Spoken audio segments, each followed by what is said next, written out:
तो गाइस आप सबका स्वागत है मेरे यूट्यूब चैनल पे। तो गाइस आज की वीडियो में हम लोग क्लास 10th के सीबीएसई का chapter number 2 acid basis and salts, जो कि केमिस्ट्री का सेकंड चैप्टर है, वो हम स्टार्ट करने जा रहे हैं। एंड गाइस एक ही वीडियो में ये चैप्टर मैं आपको पूरा क्लियर करा दूंगा, बिल्कुल मक्खन की तरह। और ये मैं अपने नोट्स से आपको पढ़ाऊँगा, एनसीईआरटी से नहीं। ये नोट्स मेरे खुद के हैं। सो स्टार्ट करते हैं वीडियो को। सो गाइस ये रहे मेरे नोट्स। सो गाइस हम लोग स्टार्ट करते हैं सेकंड चैप्टर। सो गाइस आप देख सकते हैं मैंने ऊपर कुछ एसिड के एग्जांपल लिख रखे हैं। Sulphuric acid, acetic acid, nitric, जो कि बहुत ही यूज्ड एग्जांपल हैं, जो कि एग्जाम में आते ही हैं। एंड ये बेसिस के मैंने एग्जांपल लिखे हैं, sodium hydroxide, barium hydroxide, calcium hydroxide. तो आपको ये याद रखना है बस कि बेसिस में लास्ट में ओ एच फॉर्म होता है, ओ एच आयन, मतलब लास्ट में हाइड्रो हाइड्रो होता है, हाइड्रोक्साइड। एंड एसिड में एसिडिक होता है, जैसे कि सल्फ्यूरिक एसिड, एसिटिक एसिड है, नाइट्रिक। तो इनके आपको फॉर्मूले याद कर लेने हैं। तो स्टार्ट करते हैं चैप्टर से, एसिड बेसिस एंड सॉल्ट। तो पहले देख लेते हैं एसिड की डेफिनेशन से। तो what are acids? Acid are sour in taste, example lemon, vinegar. तो एसिड क्या होते हैं? एसिड खट्टे होते हैं टेस्ट में, लाइक जो जैसे कि नींबू में होता है, विनेगर में होता है जिसको सिरका बोलते हैं, एंड योगर्ट में होता है। And water bases, bases are bitter in taste, example milk of magnesia soap. जो कई कड़वे होते हैं, जैसे कि आपने साबुन को कभी टेस्ट किया होगा, या फिर सोडा को। एंड गाइस अब इसकी ट्रिक देखो कि आपको पता ये लर्न कैसे करना है कि कौन सा कलर एसिड देता है बेसिस। तो देखो आपको सिर्फ बेसिस का याद रखना। कैसे? बेसिस का पहला वर्ड क्या है? बी। सो बेसिस का क्या होगा? ब्लू फॉर्म होगा। तो क्या होगा कि bases red turn to blue. जहाँ पे आपको पूछा कि bases turn which colour, so bases बी है, तो मतलब ब्लू ही होगा। तो किसका होगा? रेड से ही होगा, क्योंकि रेड ही होता है ना। तो रेड से ब्लू होगा। और जब आपको बेसिस का याद होगा कि रेड टू ब्लू है, तो एसिड का क्या होगा? ब्लू टू रेड होगा। ठीक है। और आपको ये सबसे इंपॉर्टेंट डेफिनेशन याद रखनी है कि जो 10th के लेवल की है, कि डिजोल्व इन वाटर, जो कि गाइस एसिड होता है, वो वाटर में H प्लस आयन फॉर्म होता है कि natural sources like vinegar, orange and turmeric, tomato.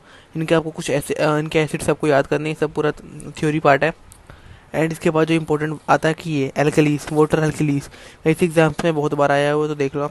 एल्कलीस is a base that dissolve in water and all bases do not dissolve in water, they are soft touch and bitter. तो जो alkalis होता है is a base which dissolve in water. So जो mostly basis होते हैं वो dissolve नहीं करते, बट ये यूनिक बेसिस है विच जो कि पानी में डिसॉल्व हो जाता है। ये लाइक बहुत कड़वा होता है टेस्ट में, एंड इसको जनरली टच नहीं करना चाहिए, क्योंकि ये क्रोसिव होता है, इट कैन हार्म। एग्जाम्पल देख लो, potassium hydroxide, sodium hydroxide and calcium hydroxide.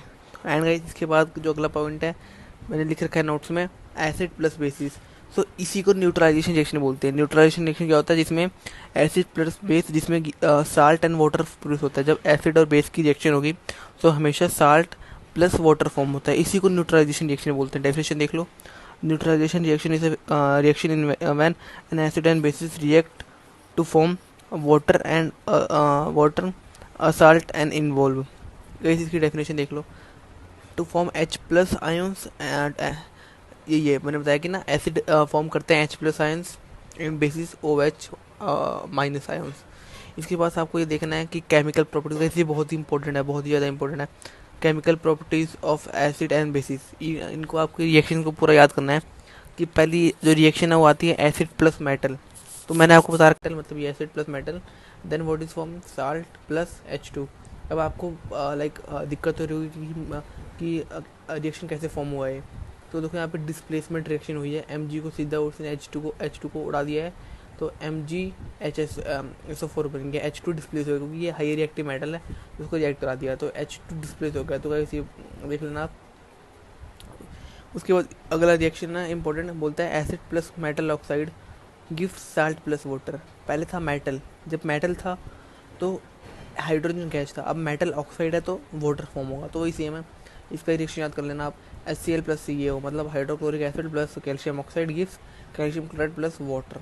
ये और गाइस ये इंपॉर्टेंट बात लिखी है मैंने, most of the metals are basic in nature, ये देख लेना आप। फिर अगला रिएक्शन है, बहुत इंपॉर्टेंट है भी, acid plus metal carbonate and bicarbonate. तो इसका देख लो क्या होता है। एसिड में कोई भी एसिड ले लो आप, HCl plus sodium carbonate give sodium chloride plus H2O plus CO2। अब देखो इसमें सेम टू सेम है, बस इसमें एक चीज़ फॉर्म होगा, इसमें कार्बन डाइऑक्साइड फॉर्म होगी। कार्बन डाइऑक्साइड क्यों? क्योंकि इसमें बाइकार्बोनेट बोला है ना, acid plus metal carbonate and bicarbonate, मतलब बाइकार्बोनेट मतलब CO2, इसमें CO2 गैस इवॉल्व होगी इस रिएक्शन में। तो आपको रिएक्शन इनके याद करने हैं। इसके बाद अगर क्वेश्चन में पूछा कि how to know that CO gas is सी वॉल, तो इसके लिए क्या बोला है कि to check it is pass through lime water, उसको लाइम वाटर से पास किया जाता है। इसकी रिएक्शन क्या है, CaOH मतलब calcium hydroxide plus carbon dioxide gives calcium carbonate plus water and CO2 gas evolve होगी इस रिएक्शन में।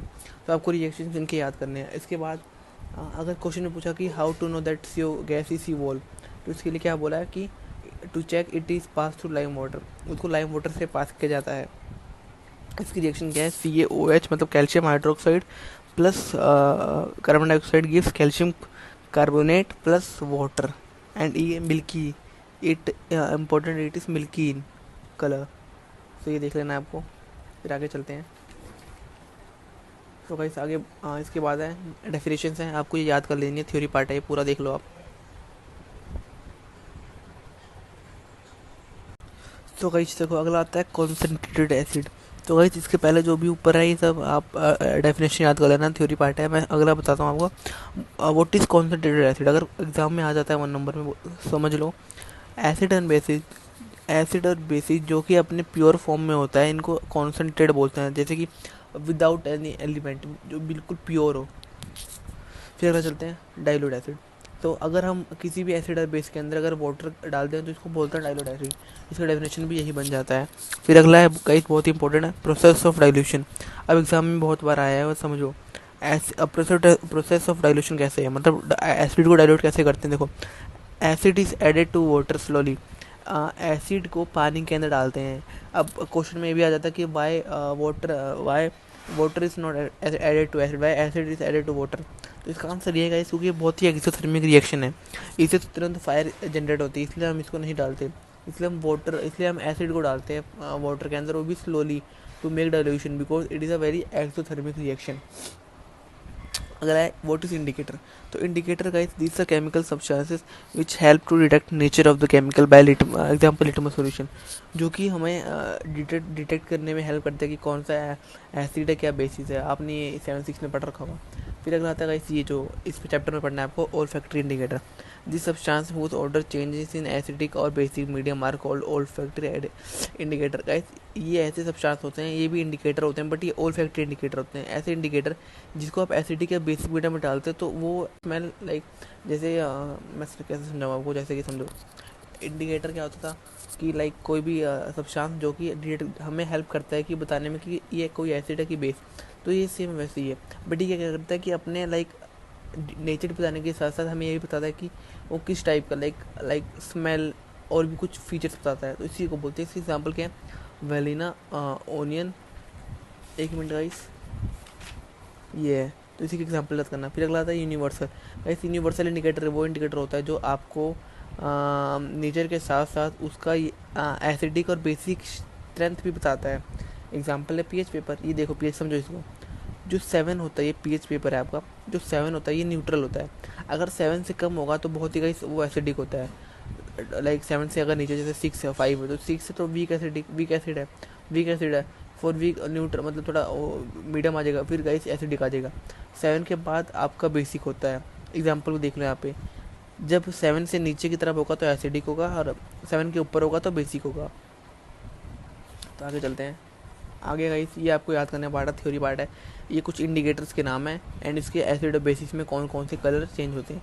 एंड इसकी जो ये मिथाइल ऑरेंज और ये फिनोप्थेलिन बहुत इंपॉर्टेंट है। मिथाइल ऑरेंज का आप इसका मैंने ट्रिक भी लिखा है, देख लो। My apple is red and banana is yellow means my apple is red, my apple is red, my acid is red, है ना, my acid is red, acid में रेड, बनाना में येलो, ट्रिक है। बाकी सब आप याद करना। एंड गाइस ये इंपॉर्टेंट तो पीएच इन एवरीडे लाइफ, कैसे पूरा थ्योरी पार्ट है, देख लो।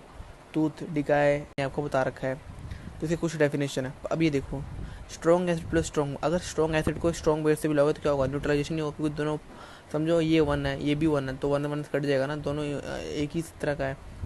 अब देखो strong acid plus weak base, अब इसमें क्या होगा, देखो स्ट्रॉन्ग एसिड है तो साल्ट तो एसिडिक बनेगा, क्योंकि एसिडिक साल्ट, क्योंकि ये ज़्यादा डोमिनेटिंग है ना, बड़ा तो ये है ना, ये स्ट्रॉन्ग है तो एसिडिक साल्ट बनेगा प्लस वाटर बनेगा। अब weak acid plus, so guys आगे देखो weak acid plus strong base, मतलब कि वीक एसिड है प्लस स्ट्रॉन्ग बेस है, तो इसमें देखो डोमिनेटिंग कौन सा है, स्ट्रॉन्ग है ना, तो ये स्ट्रॉन्ग, तो मतलब बेसिक साल्ट होगा, साल्ट तो फॉर्म होगा ही, ये आपको याद रखना, बट कौन सा साल्ट होगा, बेसिक या एसिड। अब इसमें ये पता लगेगा आपको, ऐसे पता लगेगा कि इसमें से कौन सा डोमिनेटिंग है, कौन सा स्ट्रॉन्ग है। स्ट्रॉन्ग कौन सा है, स्ट्रॉन्ग बेस है, लिखा ही स्ट्रॉन्ग बेस, तो बेसिक साल्ट। और वाटर तो फॉर्म होगा ही। गाइस आगे देखो, ये 5 साल्ट जो आपको साल्ट्स पढ़ने हैं। इसके पहले आप देख लो साल्ट की डेफिनेशन क्या होती है। Salt is an ionic compound consist of ions. तो साल्ट आयोन्स होता है, आयोनिक कंपाउंड होता है। अब आयोन्स क्या होता है, जो गाइस आपने पढ़ा होगा, जो ऊपर जो प्लस जो प्लस माइनस के सिंबल्स होते हैं उसको आयोन्स बोलते हैं। अब आपको इसमें 5 साल्ट्स पढ़ने हैं। Common salt, bleaching powder, baking soda, washing soda and plaster of Paris. And guys ये मैं जल्दी जल्दी इसलिए पढ़ा रहा हूँ क्योंकि मेरे फ़ोन की बैटरी थोड़ी लो है एंड ये ज़्यादा वीडियो सपोर्ट नहीं कर पाता ना, तो इसलिए मैं जल्दी जल्दी पढ़ा रहा हूँ आपको। ऐसे भी पूरा थ्योरी पार्ट है, यहाँ से भी आता है। आपको इन सब के डेफिनेशंस और ये जो इनके केमिकल फार्मूलाज और केमिकल नेम्स आपको याद करने पड़ेंगे एंड इनकी डेफिनेशंस है, देख लो। इनकी प्रिपरेशंस आपको ये सारा याद करना है, ये देख लो कैसे फॉर्म होता है प्रिपरेशंस, ये देख लो आप सारा एक एक करके सारे 5 साल्ट के प्रिपरेशंस हैं, इनकी यूजेस हैं, देख लो। ऐसे पूरा थ्योरी पार्ट आ जाता है यहाँ से। अब रिएक्शंस हैं इनके। एंड गाइस इसमें से ये वाटर ऑफ क्रिस्टलेशन बहुत ही इंपॉर्टेंट है, मैं आपको बता देता हूँ इंपॉर्टेंट कौन कौन सा है इसमें। एक तो ये प्लास्टर पेरिस है, इसका आपको याद करना है, प्रिपरेशन और कैसे फॉर्म होता है और यूजेस। एंड एक इसका गाइस ये ब्लीचिंग पाउडर एंड बेकिंग, उसके बाद एक ये याद करना है। एंड गाइस ज़्यादा इंपॉर्टेंट नहीं है, आपको बस ये याद रखना प्रकार to neutralise and sting. And एक क्वेश्चन आता है कि एंड स्टिंग को हम लोग क्यों यूज़ करते हैं, तो इसका आंसर है कि न्यूट्रलाइज करने के लिए, जो कि हमें एंट फॉर्मिक एसिड रिलीज करता है, तो उसको न्यूट्रलाइज करने के लिए हम इसका यूज़ करते हैं बेकिंग सोडा का। तो गाइस आज के लिए इतना नहीं, अगली वीडियो के लिए बने रहो, अगले चैप्टर जल्दी से लाऊंगा। एंड गाइस मैं जल्दी जल्दी इसलिए पढ़ा रहा हूँ